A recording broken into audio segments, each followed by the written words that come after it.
The last part of this week's presentation is going to deal with the Battle of Malplaquet in September of 1709 as an illustration of the battle side of military operations during the War of the Spanish Succession. So let me share my screen with you. Never, I always get tired of how awkward it is to make this particular transition. Okay, but I think we've got it just about. All right. So here we have, just by way of getting started, Battle of Plaquet and the one of the paintings that emerges from it. This one is essentially celebrating the Prince Eugene, who was the Habsburg um, commander for his part during this battle. It was actually a battle fought by himself and the Duke of Marlborough. But, let's get on with the story. Now, the winter of 1708, 1709, called contemporaries the Great Winter, is thought by climatologists to have been the coldest winter in 500 years. And this map, it's a modern map, and it compares the temperatures that winter with those of a normal winter. And in 1708, 1709, the temperature routinely got down to 10 degrees Fahrenheit. And at the same time, a famine struck France that killed an estimated 600,000 people. And at this point, Louis XIV was desperate to end the war if he could. He was facing financial ruin.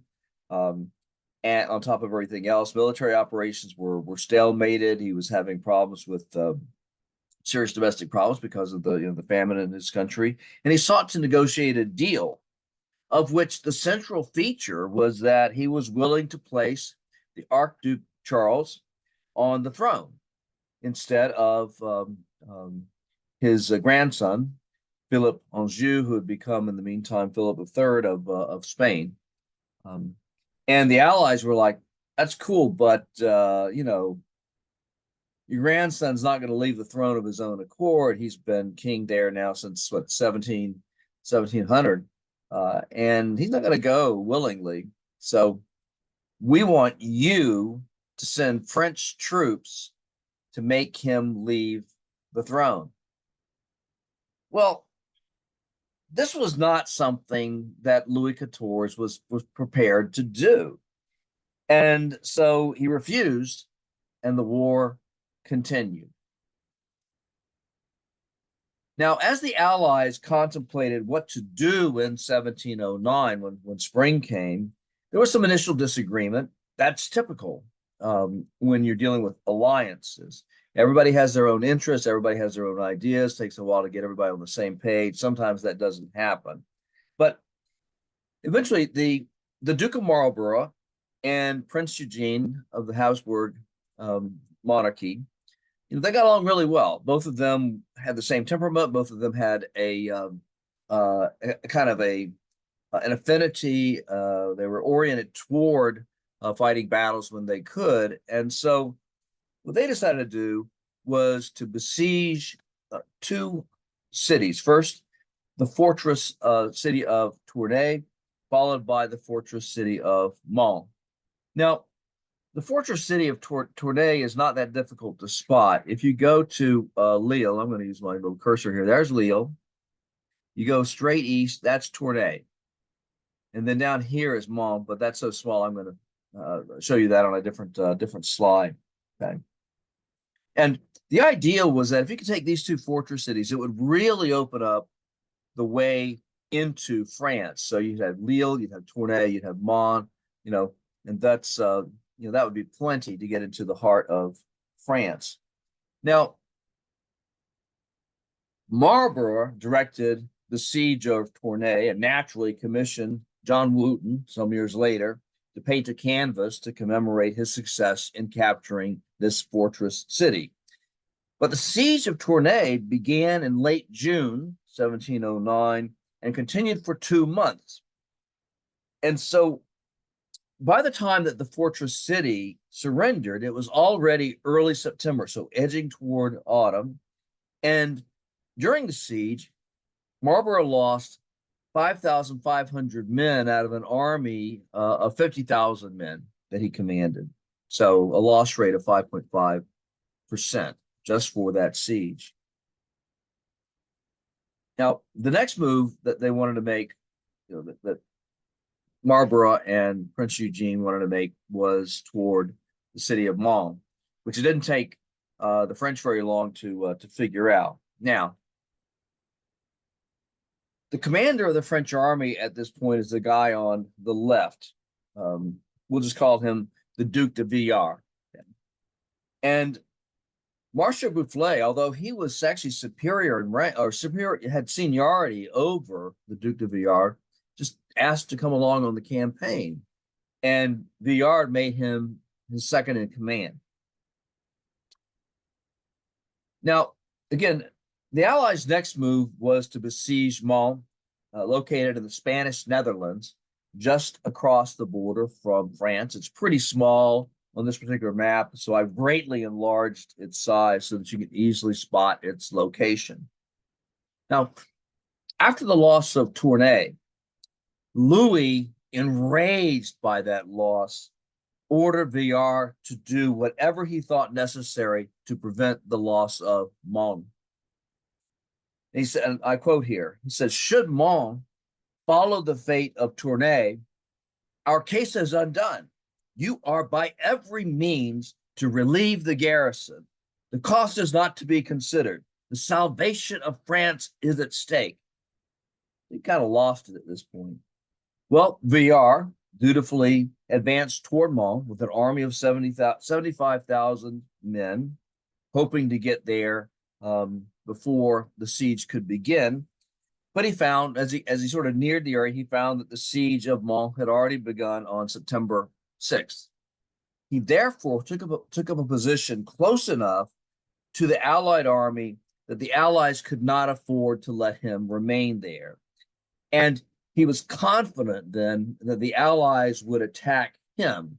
And it was a lot easier to defend than to attack.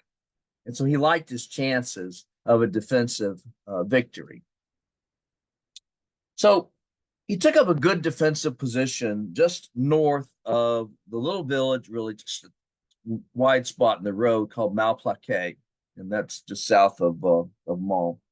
And he had his troops construct defensive earthworks as soon as they got there. Marlborough and Prince Eugene, in the meantime, were so confident of victory that they were certain that they would be able to end the war with the destruction of Villars' army. Now, here is a map of the battlefield itself, and I would have liked to have found a better map, but I tell you what, they all suck. None of them are particularly good. This one will do. Now, if you take a look at this map, you will find that the French position is anchored by two forests. So you've got a forest on the right. It's in the lower right-hand portion of the map. And then you have a forest toward the north, the upper right, upper left part of the map. And these forests anchored his position. And to anchor a position means to choose a natural obstacle that the enemy would have difficulty attacking or getting around. A hill or a river are often used to anchor positions as well. In this case, Villars chose the woods, and then he put the rest of his troops in the center. Okay, and these were behind earthworks, and then in a very short period of time, they constructed some pretty impressive earthworks, and waited for the Allies to attack. Of course, they left enough troops to continue to besiege the city of Mons, but they were on their way to destroy Villars' army. Well, the battle began around 7 a.m. on September 11th, 1709. Some of the fiercest fighting occurred in the morning on the French left flank, which was anchored in the forest, to repeat a point made earlier.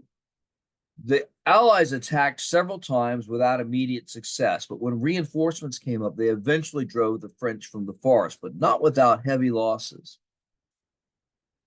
A force of Dutch troops attacked the French center, which is shown here. And again, if you look at it's all just like lines and blocks and so forth. But if you look at the little white rectangles that are farthest up, you will see these little kind of tent shaped doohickeys in black. Those represent the French defensive field works. Okay, so the Dutch attacked those field works, and they were beaten back with heavy losses.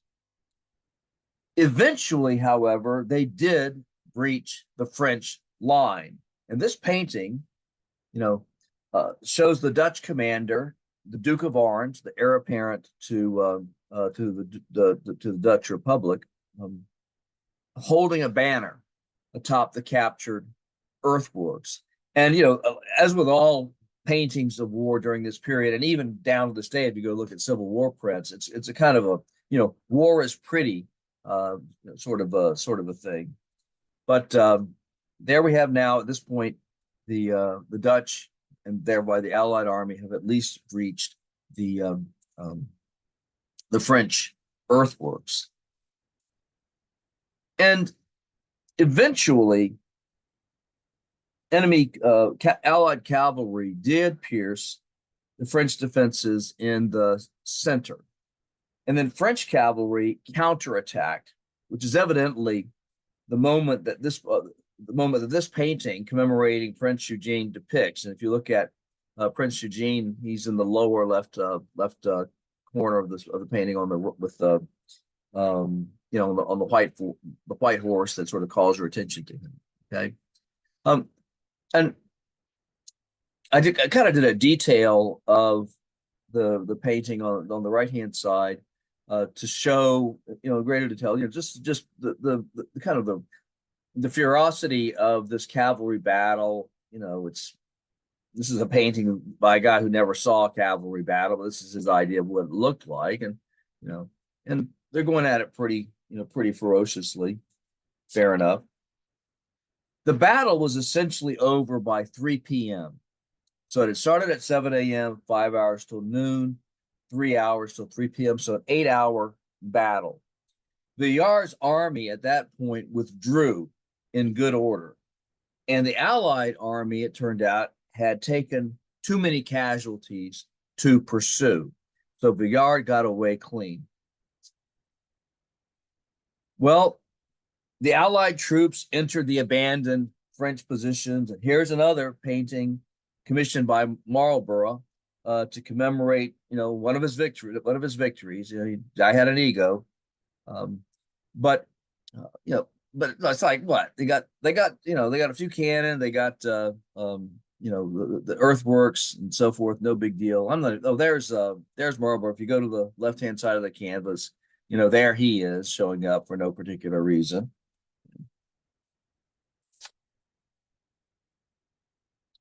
So Malplaquet, strictly speaking, was a victory for the Allied army, but it was a useless one because the Allied army had suffered so badly.